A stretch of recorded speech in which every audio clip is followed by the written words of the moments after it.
এখানে আমরা কখনোই বলি নাই যে আমরা ছাত্র রাজনীতি বন্ধ চাই, নিষিদ্ধ চাই।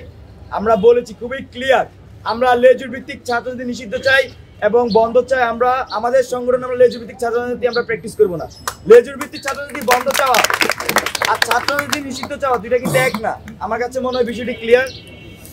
আর 9 দফা 7ম দফা ছিল যে আমরা লেজুর ভিত্তিক ছাত্র রাজনীতি আসলে নিষিদ্ধ চাই। তো এখানে আমরা কোনো লেজুর ভিত্তিক করছি না, আমরা করবো না, এটাই আমাদের অঙ্গীকার।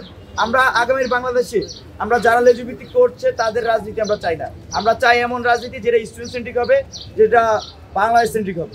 আমাদের যে কেন্দ্রীয় আহ্বায়ক কমিটি, সেই কেন্দ্রীয় আহ্বায়ক কমিটিতে আপনারা দেখেছেন গতকালকে রিফাত রশিদের নাম ঘোষণা করা হয়েছিল, কিন্তু পরবর্তীতে তিনি তার ব্যক্তিগত কারণ দেখিয়ে তিনি এই পদ থেকে অব্যাহতি নিয়েছেন।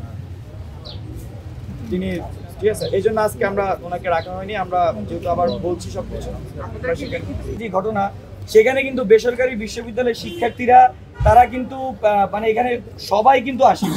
এখানে বেসরকারি বিশ্ববিদ্যালয়ের শিক্ষার্থীরা একটা ভুল বুঝে এসেছিল, তাদেরকে বলা হচ্ছিল যে এখানে বেসরকারি বিশ্ববিদ্যালয়ের শিক্ষার্থীদের অংশগ্রহণ নেই।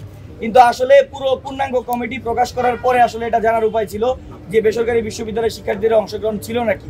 তো সেই ভুল বুঝাবুঝির কারণে আসলে সেই মকটা ক্রিয়েট হয়। কিন্তু এখানে একটা পক্ষ যারা এমন একটা ন্যারেটিভ দাঁড় করাতে চাচ্ছে যে বেসরকারি বিশ্ববিদ্যালয়ের শিক্ষার্থীরা সেখানে রিফাত রশিদকে নিয়ে স্লোগান দিচ্ছিল, কিন্তু আসলে সেটা ছিল মহানগরের একাংশ যারা রিফাত রশিদকে নিয়ে স্লোগান দিচ্ছিল। সেটা তারা মহানগরের কমিটির, কিন্তু তারা বেসরকারিতে পড়ে, কিন্তু তারা বেসরকারি বিশ্ববিদ্যালয়ের শিক্ষার্থী হয়ে ওরকম কিছু চাচ্ছিল না। বেসরকারি শিক্ষার্থীরা ওই মোটিভ নিয়ে এসেছিল যে একটা নতুন রাজনৈতিক নতুন ছাত্র সংগঠন হচ্ছে, সেই উৎফুল্লতা নিয়ে তারা এসেছিল। তারা যখন ভুল বুঝছিল যে না এখানে হয়তো বেসরকারি বিশ্ববিদ্যালয়ের কোনো প্রতিনিধিত্ব নেই, তখন তারা আসলে সেটা নিয়ে নাকচ ছিল।